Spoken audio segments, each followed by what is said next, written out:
आज जंगल में बहुत तेज़ बारिश हो रही थी। नीलो चिड़ा और पिंकी चिड़िया दोनों बहुत ही ज़्यादा डरे हुए थे, क्योंकि इन्होंने आज से पहले कभी भी बारिश होते हुए नहीं देखा था।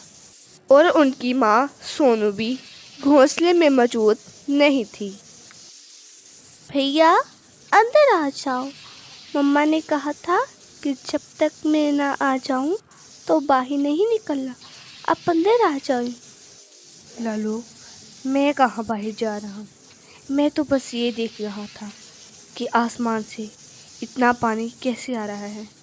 मैं तो बस पानी देख रहा था। बारिश और भी ज़्यादा तेज़ हो गई थी। इधर सोनू चिड़िया बेचारी टहनी पर बैठी अपने बच्चों की फ़िक्र कर रही थी। वो सोच रही थी कि बारिश रुके और मैं जल्द से जल्द अपने बच्चों के पास पहुंच जाऊं। लेकिन बारिश है कि रुकने का नाम ही नहीं ले रही थी। इधर कालू कौवा जल्दी जल्दी अपने घोंसले की तरफ भागा जा रहा था। रास्ते में उसे एक टहनी पर सोनू चिड़िया मिलती है और वो वहीं रुक जाता है। ये क्या सोनू बहन, आप इधर बैठी हैं?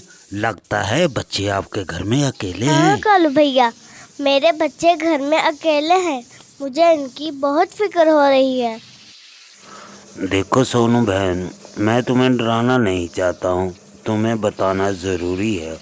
सुना है चीलों का एक ग्रुप हमारे जंगल में आया हुआ है और वो ग्रुप भी बहुत ही खतरनाक है। कल जब मैं बुलबुल बहन को मिलने इनके घर गई तो वो घर पर नहीं थी। दो खतरनाक चीलें बुलबुल के बच्चों को खा रही थी, लेकिन अभी एक बच्चा बाकी था। तो मैंने उनसे कहा, ए चील, छोड़ दे इन मासूम बच्चों को, वरना तुम्हारा अंजाम बहुत बुरा होगा जो तुम पूरी जिंदगी याद रखोगी।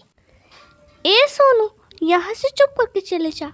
अगर मेरा पेट न भरा होता तो मैं तुम दोनों को भी यहाँ से ना जाने देती। आज तो मैं तुम्हें छोड़ रही हूँ, लेकिन आज की बात तुम मुझे कहीं भी नज़र आई तो मैं तुम्हें खा जाऊंगी और डकार तक भी नहीं लूँगी। फिर तो किसी को बचाने के लायक भी नहीं रहेगी। उसकी बातें सुनकर मैं बहुत ज़्यादा डर गई थी और वो जाते वक्त भी यही बातें दोहरा रही थी। फिर वहाँ पर बुलबुल बहन आ जाती है और अपने बच्चों को देखकर बहुत गमज़दा हो जाती है, क्योंकि उसके 2 बच्चे मर चुके थे और उसका सिर्फ एक बच्चा जिंदा था। और वो कहती है कि ये क्या हो गया सोनू, मेरा तो घर बर्बाद हो गया। मैं उस जालिम चील को नहीं छोड़ूंगी। शुक्र करो कि तुम्हारा एक बच्चा बच गया। अगर मैं ऐन मौके पर ना आती तो वो तुम्हारे तीसरे बच्चों को भी खा जाती। शुक्रिया तुम्हारा बहन, मैं तुम्हारा एहसान पूरी जिंदगी तक नहीं भूलूंगी। मैं इस जालिम चील को नहीं छोड़ूंगी, मैं इसे जान से मार दूंगी। वो कभी न कभी मेरे तीसरे बच्चे को भी खाने आ सकती है। अरे बहन, जल्दबाजी में कोई गलत कदम मत उठा लेना। इसने सिर्फ तुम्हारे बच्चों का शिकार नहीं किया, बल्कि जंगल में तमाम परिंदों के बच्चों का शिकार कर रही है। हमें बड़ी होशियारी और समझदारी से उसका मुकाबला करना होगा, फिर उसको उसके किए की सज़ा मिल जाएगी। बिना सोचे समझे कोई फैसला करना अच्छी बात नहीं। ठीक है, मैं कोई गलत कदम नहीं उठाऊंगी। अच्छा, तो ये सब हुआ था। बारिश रुके या ना रुके, मुझे अपने बच्चों के पास पहुंचना ही होगा। बारिश पहले से ज़्यादा और भी तेज़ हो गई थी और सोनू बेचारी के पंख भी गीले हो गए थे, जिसकी वजह से उससे उड़ा भी नहीं जा रहा था।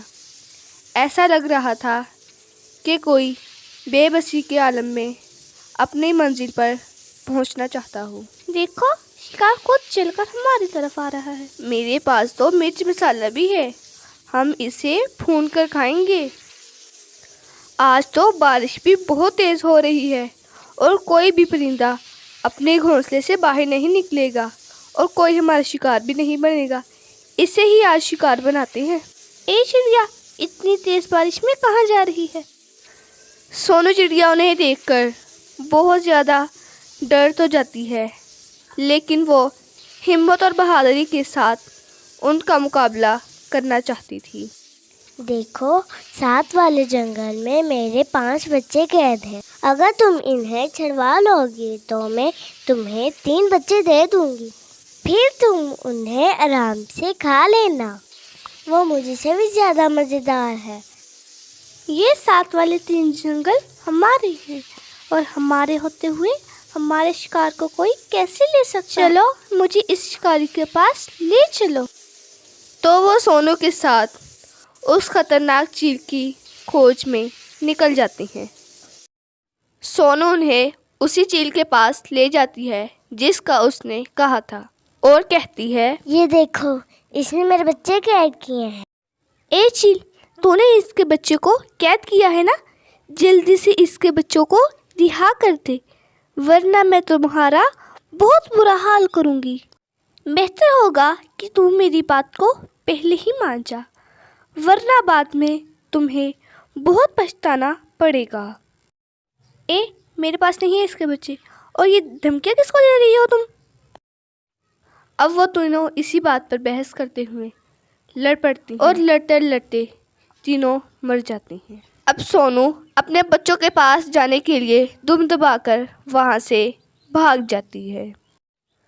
अब सोनू की अक्लमंदी से जंगल में चीलों के गिरोह का खात्मा हो चुका था, जिसकी वजह से हर तरफ खुशी का समा था। सब परिंदे अब जंगल में हंसी खुशी रहने लगे थे।